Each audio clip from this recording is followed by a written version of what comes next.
Good evening. Tonight, I can report to the American people and to the world that the United States has conducted an operation that killed Osama bin Laden, the leader of al-Qaida, and a terrorist who's responsible for the murder of thousands of innocent men, women, and children.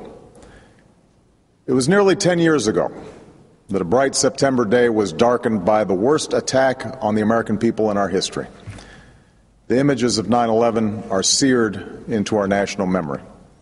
Hijacked planes cutting through a cloudless September sky, the Twin Towers collapsing to the ground, black smoke billowing up from the Pentagon, the wreckage of Flight 93 in Shanksville, Pennsylvania, where the actions of heroic citizens saved even more heartbreak and destruction. And yet we know that the worst images are those that were unseen to the world. The empty seat at the dinner table, children who were forced to grow up without their mother or their father, parents who would never know the feeling of their child's embrace, nearly 3,000 citizens taken from us, leaving a gaping hole in our hearts. On September 11th, 2001, in our time of grief, the American people came together. We offered our neighbors a hand, and we offered the wounded our blood. We reaffirmed our ties to each other and our love of community and country. On that day, no matter where we came from, what God we prayed to, or what race or ethnicity we were united as one American family. We were also united in our resolve to protect our nation and to bring those who committed this vicious attack to justice. We quickly learned that the 9/11 attacks were carried out by al-Qaida, an organization headed by Osama bin Laden, which had openly declared war on the United States and was committed to killing innocents in our country and around the globe. And so we went to war against al-Qaida to protect our citizens, our friends, and our allies. Over the last 10 years, thanks to the tireless and heroic work of our military and our counterterrorism professionals, we've made great strides in that effort. We've disrupted terrorist attacks and strengthened our homeland defense.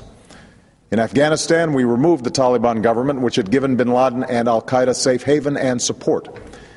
And around the globe, we worked with our friends and allies to capture or kill scores of al-Qaida terrorists, including several who were a part of the 9/11 plot. Yet Osama bin Laden avoided capture and escaped across the Afghan border into Pakistan. Meanwhile, al-Qaida continued to operate from along that border and operate through its affiliates across the world. And so shortly after taking office, I directed Leon Panetta, the director of the CIA, to make the killing or capture of bin Laden the top priority of our war against al-Qaida, even as we continued our broader efforts to disrupt, dismantle, and defeat his network. Then, last August, after years of painstaking work by our intelligence community, I was briefed on a possible lead to bin Laden. It was far from certain, and it took many months to run this thread to ground. I met repeatedly with my national security team as we developed more information about the possibility that we had located bin Laden hiding within a compound deep inside Pakistan. And finally, last week, I determined that we had enough intelligence to take action and authorized an operation to get Osama bin Laden and bring him to justice. Today, at my direction, the United States launched a targeted operation against that compound in Abbottabad, Pakistan. A small team of Americans carried out the operation with extraordinary courage and capability. No Americans were harmed. They took care to avoid civilian casualties. After a firefight, they killed Osama bin Laden and took custody of his body. For over 2 decades, bin Laden has been al-Qaeda's leader and symbol, and has continued to plot attacks against our country and our friends and allies. The death of bin Laden marks the most significant achievement to date in our nation's effort to defeat al-Qaeda. Yet his death does not mark the end of our effort. There's no doubt that al-Qaeda will continue to pursue attacks against us. We must and we will remain vigilant at home and abroad. As we do, we must also reaffirm that the United States is not and never will be at war with Islam. I've made clear, just as President Bush did shortly after 9/11, that our war is not against Islam. Bin Laden was not a Muslim leader. He was a mass murderer of Muslims. Indeed, al-Qaida has slaughtered scores of Muslims in many countries, including our own. So his demise should be welcomed by all who believe in peace and human dignity. Over the years, I've repeatedly made clear that we would take action within Pakistan if we knew where bin Laden was. That is what we've done. But it's important to note that our counterterrorism cooperation with Pakistan helped lead us to bin Laden and the compound where he was hiding. Indeed, bin Laden had declared war against Pakistan as well and ordered attacks against the Pakistani people. Tonight, I called President Zardari, and my team has also spoken with their Pakistani counterparts. They agree that this is a good and historic day for both of our nations. And going forward, it is essential that Pakistan continue to join us in the fight against al-Qaida and its affiliates. The American people did not choose this fight. It came to our shores and started with the senseless slaughter of our citizens. After nearly 10 years of service, struggle, and sacrifice, we know well the costs of war. These efforts weigh on me every time I, as Commander-in-Chief, have to sign a letter to a family that has lost a loved one, or look into the eyes of a service member who's been gravely wounded. So Americans understand the costs of war. Yet, as a country, we will never tolerate our security being threatened, nor stand idly by when our people have been killed. We will be relentless in defense of our citizens and our friends and allies. We will be true to the values that make us who we are.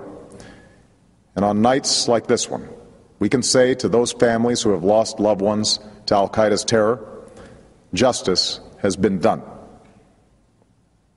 Tonight, we give thanks to the countless intelligence and counterterrorism professionals who've worked tirelessly to achieve this outcome. The American people do not see their work nor know their names, but tonight they feel the satisfaction of their work and the result of their pursuit of justice. We give thanks for the men who carried out this operation, for they exemplify the professionalism, patriotism, and unparalleled courage of those who serve our country. And they are part of a generation that has borne the heaviest share of the burden since that September day. Finally, let me say to the families who lost loved ones on 9/11 that we have never forgotten your loss, nor wavered in our commitment to see that we do whatever it takes to prevent another attack on our shores. And tonight, let us think back to the sense of unity that prevailed on 9/11. I know that it has at times frayed, yet today's achievement is a testament to the greatness of our country and the determination of the American people. The cause of securing our country is not complete, but tonight we are once again reminded that America can do whatever we set our mind to. That is the story of our history.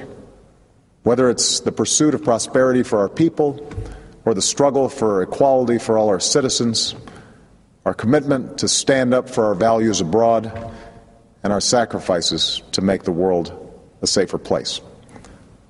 Let us remember that we can do these things not just because of wealth or power, but because of who we are.